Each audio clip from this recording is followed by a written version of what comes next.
탈모가 이미 많이 진행된 50대, 60대 분들, 이젠 늦은 거 아냐? 그렇게 생각하셨다면 오늘 이 시간 생각이 완전히 바뀌실 거예요. 자, 오늘 이 방송 하나만 끝까지 들으시면 지금 내 머리에 남아있는 마지막 한 올까지 지키는 법을 알게 되실 겁니다. 실제로 50대 이후의 탈모는 20대, 30대와는 양상이 다릅니다. 젊을 때는 유전적 요인이 주였다면 이제는 호르몬 변화와 혈액순환 저하가 더 큰 영향을 미치죠. 특히 여성분들의 경우 갱년기 이후 에스트로겐 감소로 인한 탈모가 급격히 진행되기도 합니다. 하지만 바로 이 점 때문에 올바른 관리로 충분히 개선 가능합니다. 오늘은 정말 많은 분들이 고민하는 이야기, 바로 중년 이후의 탈모, 그리고 지키는 법에 대해 말씀드리려 합니다. 병원 가기 싫고 탈모약은 부작용 무섭고 하지만 거울을 보면 점점 넓어지는 이마와 줄어드는 머리숱이 마음을 쿡쿡 찌르죠. 특히 50대 이후에는 머리카락이 얇아지면서 전체적인 볼륨이 줄어드는 미만성 탈모가 많이 나타납니다. 이런 경우 완전히 빠진 부분보다는 전체적으로 숱이 줄어드는 것이기 때문에 관리만 잘하면 상당히 개선될 수 있어요. 오늘은요, 약 없이도 생활 속에서 할 수 있는 실천들로 내 머리를 지키는 방법, 그 중에서도 머리 감을 때, 그리고 집에서 바로 할 수 있는 민간요법들을 중심으로 소개해 드릴게요. 올바른 머리 감기법. 먼저 여러분 혹시 머리 감을 때 손톱으로 긁으면서 감고 계신가요? 이 습관 정말 안 좋습니다. 손톱으로 긁으면 두피에 미세 상처가 생기고 오히려 더 탈모를 부를 수 있어요. 대신 이렇게 해보세요. 손가락 끝에 지문 부분, 부드러운 부분으로 지그시 꾹꾹 눌러주며 지압하듯 감기. 머리카락을 씻는 시간이 아니라 두피를 마사지하는 시간이다 생각하시면 좋습니다. 이렇게 하면 혈액순환이 좋아지고 모발 뿌리에 영양이 더 잘 전달됩니다. 그리고 50대, 60대 분들께 특히 중요한 한 가지, 머리 감는 횟수입니다. 젊을 때처럼 매일 감을 필요 없어요. 나이가 들수록 피지 분비가 줄어들기 때문에 이틀에 한 번 정도가 적당합니다. 너무 자주 감으면 오히려 두피가 건조해져서 각질과 염증을 유발할 수 있거든요. 그리고 요즘 조용히 입소문 타고 있는 한 가지, 양파즙 마사지법. 양파즙에는 천연 황 성분과 항균 성분이 있어서 두피 염증을 줄이고 혈행을 개선하는 데 도움을 줘요. 냄새가 걱정되실 수 있지만 머리 감기 30분 전 양파즙을 소량 두피에 바르고 가볍게 문질러준 뒤 샴푸로 잘 씻어내면 괜찮습니다. 일주일에 12번 정도면 충분해요. 또 하나, 은근히 많은 분들이 효과 봤다고 하는 방법. 로즈마리 오일입니다. 로즈마리는 두피의 피지를 조절하고 모낭을 활성화하는 데 좋다고 알려져 있는데요.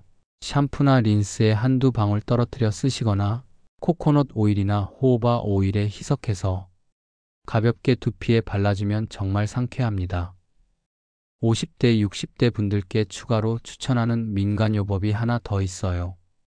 바로 생강차 우린 물로 머리 헹구기입니다. 생강이 진저롤 성분이 혈액순환을 촉진하고 특히 중년 이후 떨어진 신진대사를 활성화하는 데 도움이 됩니다. 생강 한 덩어리를 우린 미지근한 물로 마지막에 헹궈주세요. 단, 너무 진하면 자극이 될 수 있으니 연하게 우려서 사용하세요. 단, 민감하신 분들은 먼저 팔 안쪽에 살짝 테스트 꼭 해보셔야 해요. 자, 이제 생활 습관 쪽으로 넘어가 볼까요? 많은 분들이 간과하는 게 바로 드라이기 습관이에요.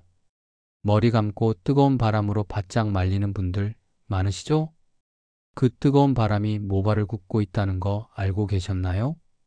가능하면 미지근한 바람 혹은 찬바람으로 말려주세요. 시간은 좀 걸리더라도 머리카락을 살리는 방법입니다. 또 가능하면 수건으로 먼저 충분히 물기 제거한 뒤 말리는 것도 도움이 돼요. 그리고 중요한 한 가지 더, 모자와 가발 이야기입니다. 햇빛 피하려고 혹은 탈모를 가리려고 하루 종일 모자 쓰시는 분들 계시는데요. 두피도 숨이 필요합니다. 답답하고 습한 상태가 계속되면 모낭 기능이 떨어질 수 있어요. 집에서는 꼭 벗고 외출 중에도 가끔씩 벗어 두피에 바람을 쐬어주세요. 50대, 60대 분들이 특히 주의하셔야 할 것이 하나 더 있어요. 바로 과도한 염색과 파마입니다. 나이 들수록 새치가 늘어나니까 염색 횟수가 자연히 증가하죠. 하지만 중년 이후의 두피는 젊을 때보다 훨씬 예민합니다. 가능하면 염색 간격을 2-3개월로 늘리시고 천연 염색약을 사용하거나 뿌리 부분만 부분 염색하는 방법을 추천드려요. 이쯤 되면 이런 생각 드실 겁니다. 그럼 도대체 뭘 먹어야 해? 사실 많은 분들이 이미 알고 계시죠? 검은콩, 두부, 미역, 견과류. 네, 맞습니다. 너무 많이 들어서 지겨우시겠지만 말 안 할 수가 없습니다. 검은콩에는 이소플라보닌, 견과류에는 비타민이와 오메가3가, 미역에는 요오드와 미네랄이 가득하죠. 이건 머리카락을 자라게 하는 음식이라기보다는 머리카락이 더 빠지지 않도록 도와주는 음식입니다. 하지만 50대, 60대 분들께는 조금 더 신경 써주셔야 할 영양소들이 있어요. 첫째, 철분입니다. 특히 여성분들은 갱년기 이후에도 철분 부족이 지속될 수 있어요.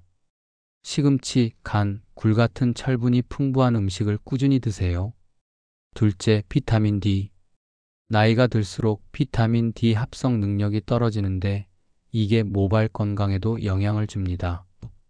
하루 15에서 20분 정도 햇볕 쬐기 그리고 등푸른 생선 섭취를 늘려보세요. 셋째, 단백질. 나이 들면 고기 줄여야지라고 생각하시는 분들 많은데 머리카락은 대부분 단백질로 이루어져 있어요. 살코기, 생선, 계란 등으로 양질의 단백질을 꾸준히 보충하세요. 매일 조금씩 습관처럼 섭취하시는 것, 그게 가장 중요합니다. 50대, 60대만의 특별한 관리법. 중년 이후에는 두피 온도 관리도 중요합니다. 나이가 들수록 혈액순환이 떨어지면서 두피 온도도 낮아지거든요. 머리 감기 전에 따뜻한 수건으로 두피를 1분, 2분 정도 찜질해 주시면 혈액순환이 좋아져서 샴푸 효과도 높아집니다. 그리고 목과 어깨 마사지도 빼놓을 수 없어요. 컴퓨터 작업이나 스마트폰 사용으로 목과 어깨가 굳어지면 머리로 가는 혈액순환이 방해받습니다. 하루 5분씩이라도 목을 돌리고 어깨를 풀어주는 스트레칭을 해보세요. 그리고요, 머리카락은 결국 몸의 일부입니다. 몸이 지치고 회복이 안 되면 머리카락부터 신호를 보내요. 잠, 스트레스, 운동. 이 세 가지를 가볍게 여기지 마세요. 특히 50대, 60대 분들은 깊은 잠이 더욱 중요해요. 성장 호르몬 분비가 줄어드는 시기이기 때문에 밤 10시에서 새벽 2시 사이의 골든타임에는 꼭 깊은 잠에 빠져 계셔야 합니다. 잠들기 1시간 전에는 스마트폰을 내려놓고 따뜻한 차 한 잔으로 마음을 진정시켜 보세요. 하루 20분 산책, 밤 11시 전 취침, 그리고 짧게라도 웃는 시간, 그게 곧 모발 건강을 위한 준비 운동입니다. 마지막으로 50대, 60대 분들께 꼭 드리고 싶은 말씀이 있어요. 젊을 때처럼 빽빽한 머리숱을 기대하기보다는 지금 있는 머리카락을 더 건강하고 윤기 있게 만드는 데 집중하세요. 숱이 적어도 건강한 머리카락은 훨씬 풍성해 보입니다. 오늘의 요약 간단합니다. 손가락 지압으로 부드럽게 머리 감기 이틀에 한 번. 양파즙, 로즈마리 오일, 생강차 우린 물 활용. 차가운 드라이, 두피 숨쬐기. 염색 파마 횟수 줄이기. 철분, 비타민 D, 단백질 보충. 두피 온도 관리와 목 어깨 스트레칭. 골든타임 숙면과 규칙적인 생활. 이미 많이 빠졌더라도 이제부터는 더 빠지지 않게, 그리고 지킬 수 있게. 50대든 60대든 늦었다고 생각할 때가 가장 빠른 때입니다. 오늘부터 하루에 하나씩만 바꿔보세요. 변화는 아주 천천히 하지만 확실하게 옵니다. 함께 해주셔서 고맙습니다. 여러분의 머리 오늘도 잘 지켜내시길 바랍니다.